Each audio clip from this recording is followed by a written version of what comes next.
reka kandi ndabasabe duhaguruke twakire intumwa y'Imana agere hano. Imana imuhe umugisha n'amashi menshi mu nkundire, n'amashi menshi tumwakire, n'amashi menshi.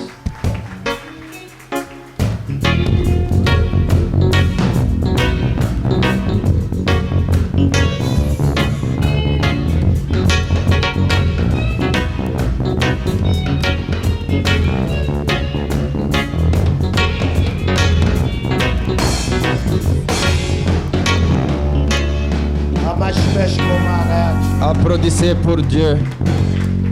Imana irakundana, narayibonye. Imana irakundana, narayibonye. Imana irakundana, vuga wishima. narayibonye. Imana irakundana, narayibonye. Imana irakundana, narayibonye. Imana irakundana, narayibonye. Imana irakundana, narayiyumvemo.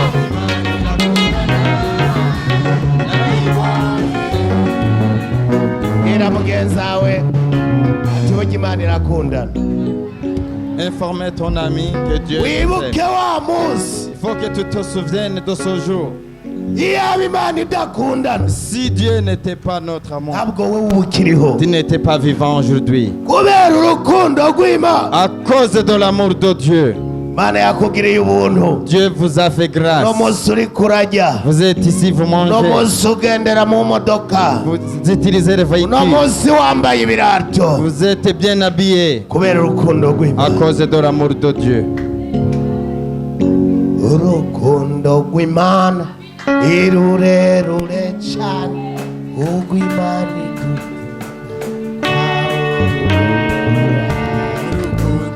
Masaya baba iyumvira kuri urwo rukundo rw'Imana. Uno munsi tuvuga ku urukundo rw'Imana ni rurerure cyane, rw'Imana idukunda aho rudodora. Urukundo rw'Imana ni rurerure cyane, rw'Imana idukunda Uno munsi Aujourd'hui, nta kindi twiyumvira katari urukundo il n'y a pas rw'Imana. d'autre chose. On va penser à l'amour de Dieu. Ukuri kuragenda, Comment tu partes, Imana yaragukunze Dieu vous a aimé. ariko nawe uyiha umugongo. Mais vous ne voulez pas aimer aussi.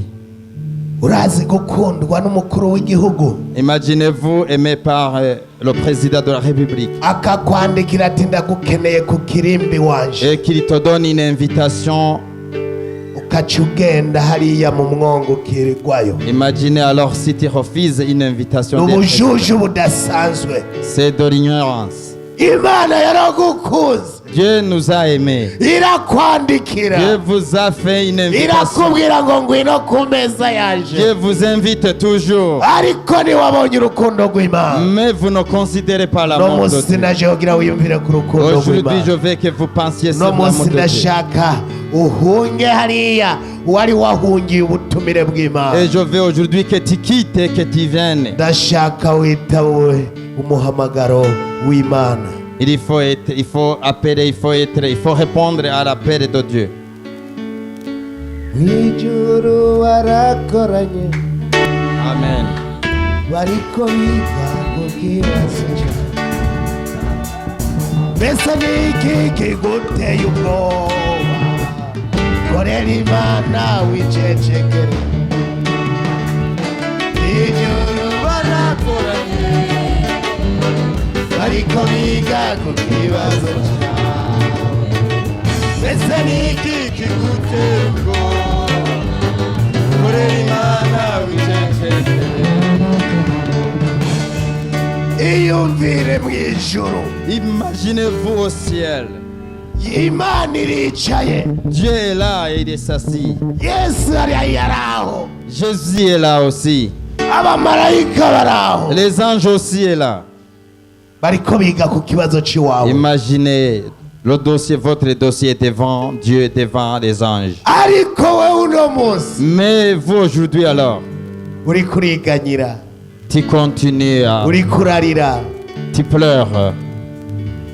mbese ni iki gitumurira Qu'est-ce qui te fait pleurer alors? mbega ni indwara C'est de la maladie. mbega ni ukutagira amafaranga C'est de ne pas avoir de l'argent. amahera ni ay'abakozi b'Imana L'argent est réservé pour les serviteurs de Dieu. mwayacakiye n'umunsi mu izina rya Yesu Ah, vous uno avez munsi mwese appris en surprise. nta muntu azosubira Vous kwikopesha avez appris en surprise aujourd'hui. data yemeye we data yemeye wacurara Data yemeye, data we wahuru banzu byagoro nimba yemeye data yemeye. data yemeye we data yemeye wacurara Data yemeye, data yemeye. Ochurara, nanga, data yemeye. shengera mu byagira Imana ibaheza Il faut que vous sachiez que Dieu vous bénisse. gira mugenzi ati abantu bariganyira no mu ngoro y'Imana bakiganyira Informez à ton ami que ici même, que les gens, gira mugenzi ati si wewe na Aburahamu nuko byagenze informez à ton ami qu'Abraham aussi était comme ça. ariko humura Yesu araje kugutabara Mais soyez le bienvenu, Jésus est venu. shengero rero turabagumbiriye cyane Je vous salue tout le monde. amahoro ava mu ijuru abane namwe Que la grâce et la paix de Dieu soient avec vous. suwavise hariya Imana imuhezagire Soyez bénis, Soavis. yatuzaniye abashyitsi Elle est ici avec des visiteurs. umukozi w'Imana Imana imuhezagire Que Dieu vous bénisse aussi, le serviteur de Dieu. twari tuzinanye ariko ntabwo yari bwagere ngaha Il était mon ami, mais c'est la première fois qu'il arrive ici. yari arindiriye hariho uwo yari arindiriye kugira mushikane ngaha Imana imuhezagire Soavis, que Dieu vous bénisse. rero abakozi b'Imana turabagumbiriye cyane Je salue les serviteurs de Dieu. abajournaliste ba Nayoti TV Imana ibahezagire Que Dieu bénisse les journalistes de la télévision Nayot. abamezesiye Imana ibagirire neza Que les musiciens soient bénis par notre Dieu. umugwi wo gutazira no guhimbaza Imana Que le groupe de louange et adoration soit béni aussi. abaririmbyi bose badutanguriye Imana ibahezagire cyane Et je bénis tous les chanteurs. nagomba gukura ibyiyumviro hariya Je veux que vous soyez ici. kugira tubishire ku Mana Je veux que vos pensées puissent orienter rapidement à Dieu. na mama Apotre Imana imugirire neza Que soit béni, maman apôtre. asigaye kuzoyibona mu ijuru Amen. sinari nzi ko tuza kuba turi kumwe ngaha Il ne pensait qu'elle soit ici. abanyeshuri birabagora no kuwa Mungu baja gukora ibibazo Mais le dimanche, passe des examens ou des tests. gira mugenzi wawe ati tugiye mu ijambo Informer à ton ami qu'on arrive à un moment. tugiye mu ijambo On arrive à un moment de la parole. ijambo ryakurikirana n'ijambo La parole qui suit la parole. kumbe twamaze kubyumva On a déjà entendu. twamaze kumva kabisa ibintu bikomeye cyane On a déjà entendu beaucoup de choses importantes. hari ijambo tugize ku iminsi kugira Imana igucakiza igitangaza Il y a la parole d'habitude que Dieu vous donne rapidement des surprises. ndakeneye abanayoti bacakira igitangaza J'ai besoin que vous voyez des surprises, des umuntu miracles. arashobora gusenga imyaka 20 akazorinda apfa adacakiye igitangaza Tu peux prier 20 ans, mais quitter le monde sans toutefois voir les miracles. ariko wewe uri ngaha muri Nayoti Mais toi qui es ici aujourd'hui, ndashaka ucakira igitangaza vuba j'aime que tu vois un miracle bientôt. tuje mu ijambo On entre dans la parole. turaba umuvyeyi wacu Aburahamu On va aller voir Abraham, notre itanguriro père. 12 Commencement 12, 10, verset 10. reka dusome mu kirundi. Maze inzara itera muri ico gihugu, nuko Aburahamu aramanuka aja muri Egiputa ngo asuhukireyo, kuko inzara yari nyinshi muri ico gihugu. Ari hafi gushika muri Egiputa, abarira Sayi umugore wiwe, abarira Sara umugore wiwe, atumve ndazi kuri umugore w'igikundiro. Nuko abanyegiputa nibakubona bazovuga bati uyu n'umugore wiwe, baheze banyice nawe bakureke. Ndakwinginze uze uvuge kuri mushikanje, kugira ngo ndabwe neza ku bwawe, ubugingo bwanje ubukirishe ibyo uvuze. Amen. Gira ati na Aburahamu yarashonje. Nimba nawe uno munsi warugize iminsi usenga ushonje, si vous avez la famine avec aussi des prières que de toujours informer à ton ami qui est Abraham aussi va passer dans ces moments. Gira mugenzi ati inzara ntihereye iwawe. Informez que c'est pas le premier, que c'est pas le commencement, c'est pas chez vous.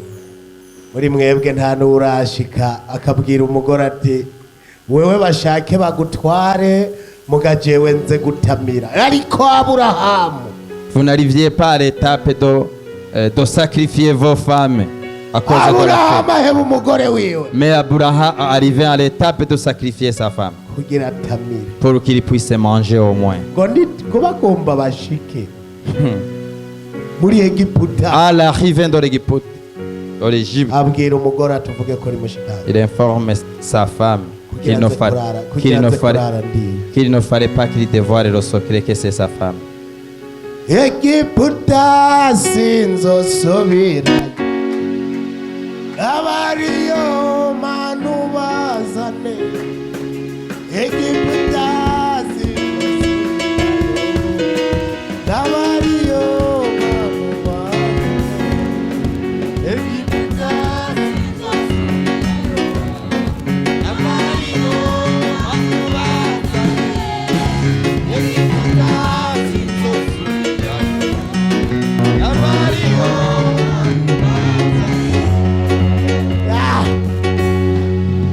Egiputa en Égypte, c'est une mauvaise prose. Aujourd'hui alors, ça arrive que vous avez changé la direction vers l'Égypte. La pauvreté vous a changé. Vous ne faites que des marres pour avoir à manger. Vous êtes trahi, vous trahissez toujours pour avoir à manger. Vous avez pris le chemin d'Abraham. Il existe des parents. Abraham était notre grand-père. Mais à cause de la faim, il l'a fait. Mais nous alors, contrairement à nous,